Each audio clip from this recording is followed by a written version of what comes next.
In a barren and desolate landscape, where the sands of the desert beat against the eyes in the hot wind, lived Abram, a man chosen by God. At his side was Sarai, his wife, who, despite her beauty and strength, carried a deep sadness in her heart, the pain of infertility. Time passed, and the divine promises seemed distant as the stars in the sky. Each month that passed without Sarai becoming pregnant was a painful reminder of her unfulfilled hopes. Sarai, anxious and desperate for a son, decided to take a bold step. At a time when the culture allowed a servant to bear children for her wife, she called Hagar, her Egyptian servant, and offered her to Abram. "Perhaps I can build a family through her," Sarai said, her voice trembling with hope and fear.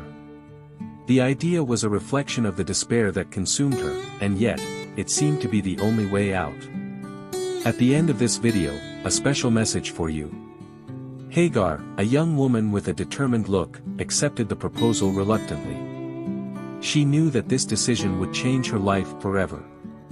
However, faced with pressure and expectations from Sarai, who saw in this a possibility of realizing her dreams, Hagar accepted. Thus, under the shadow of an uncertain destiny, Hagar became Abram's concubine, and soon, life pulsed within her womb. The miracle of conception brought a wave of hope, but it also complicated Sarai's already fragile life. When Hagar realized that she was pregnant, something inside her began to change. Pride took over her heart, and she began to look down on Sarai. Hagar, now carrying Abram's child, felt powerful, as if she had earned a special place in that man's life. This new status, however, only intensified Sarai's pain. Sarai, in turn, could not bear Hagar's change. Competition and bitterness turned into a cycle of resentment and conflict. "It is your fault, Abram," she cried, her eyes burning with indignation. "I gave you my servant, and now she despises me." Abram, caught between the two women, replied, "The servant is yours, do with it as you please." His response made Sarai even angrier, and the tension between them grew like a storm gathering on the horizon. The relationship between Sarai and Hagar deteriorated rapidly, and Hagar, haunted by Sarai's hostility, decided to flee to the desert, seeking freedom.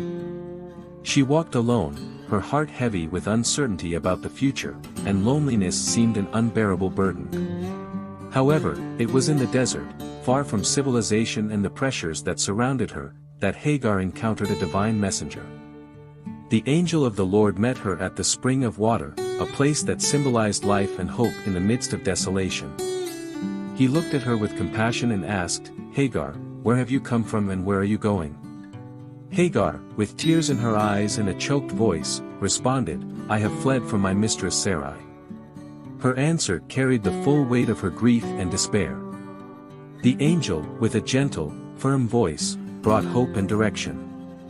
"Return to your mistress and submit to her, and I will multiply your descendants beyond counting." These words of promise brought unexpected relief to Hagar's heart. She realized that she was not alone and that there was a greater purpose in her life. The God who saw her suffering also knew her by name and was willing to guide her. With new understanding and renewed strength, Hagar returned. When she gave birth, she named her son Ishmael, which meant, "God hears." This name would become a symbol of God's answer to her pleas. Hagar, now with a new perspective, knew that even in the midst of her pain and struggle, there was a God who saw and heard her. Her journey transformed her into a woman of faith and resilience, capable of facing the adversities that life imposed on her. Hagar, with great faith, surrendered herself to God. Thus, Hagar's story intertwined with that of Abram and Sarai, showing that God's plans for each person's life are often deeper and more complex than we can imagine. This narrative is a powerful reminder that, even in our moments of despair and confusion, there is always a light of hope and a divine purpose guiding us. Through Hagar, we learn that faith and obedience can take us to unexpected places, and that each life has real value in the eyes of God. The narrative of Genesis 16 offers profound insights into human nature, faith, and divine intervention. Sarai, upon realizing that she could not have children, made an instinctive decision to offer Hagar to Abram. This reflects the human tendency to seek our own solutions in times of despair, instead of trusting fully in God. History teaches us that rushing to act can lead to complications and conflicts. Stop and think before acting. The dynamics between Sarai, Abram, and Hagar illustrate how decisions can affect not only individuals but also interpersonal relationships. Hagar's disdain for Sarai after she becomes pregnant and Sarai's pain at seeing her servant in a position of honor reveal the fragility of human relationships when insecurity and competition enter the picture. The appearance of the angel of the Lord to Hagar in the wilderness is a powerful reminder that God sees and hears those who are suffering. Hagar, a marginalized woman, receives a promise from God, showing that He cares for everyone, regardless of their social status. This highlights the inclusive nature of God's love. The angel's instruction for Hagar to return and submit to Sarai is a call to obedience, even in difficult circumstances. Hagar's obedience not only brought her to a place of safety, but also positioned her to receive God's blessings. The name Hagar gave her son Ishmael, which means, God hears, is a testament to God's faithfulness in listening to the pleas of His people. This promise of multiplying Hagar's descendants also points to God's greater plan for humanity, showing that He has a purpose for each life. This knowledge invites us to reflect on how we deal with uncertainty, the importance of obedience, and the certainty that God is always present, listening and responding to our needs. The story of Genesis 16 is a powerful reminder that, even in the midst of challenges, we can find hope and direction in God. The archaeological context related to Genesis 16 is fundamental to understanding the life and social practices of the time in which the narrative was written. The story of Abram, Sarai, and Hagar takes place in a cultural context of the ancient Near East, where polygamy in the use of female servants to produce offspring were common. This reflects the social norms of the time, where fertility was highly valued and childlessness was seen as a disgrace. The offering of Hagar as a concubine is an example of the fertility practices that were common among ancient societies. Often, women who were unable to have children resorted to solutions such as this, which were socially accepted. The archaeological context reveals that these practices were frequently documented in texts and artifacts of the time. The dynamic between Sarai and Hagar illustrates the complex power relations that existed in patriarchal families. Hagar's position as a servant placed her in a vulnerable position, and her pregnancy altered the family hierarchy, generating jealousy and conflict. This type of interaction is often found in archaeological records that document daily life and social structures. The appearance of the angel of the Lord to Hagar in the desert is an element that highlights the belief in divine intervention in human affairs. The desert, as a setting, is also significant, as it represents both a place of desolation and a space of revelation and transformation. This symbolism is common in many Old Testament narratives. There will always be a place where we can speak in secret with God. The name Ishmael, which means, God hears, is an example of how names carried deep meaning and were often given in response to significant events.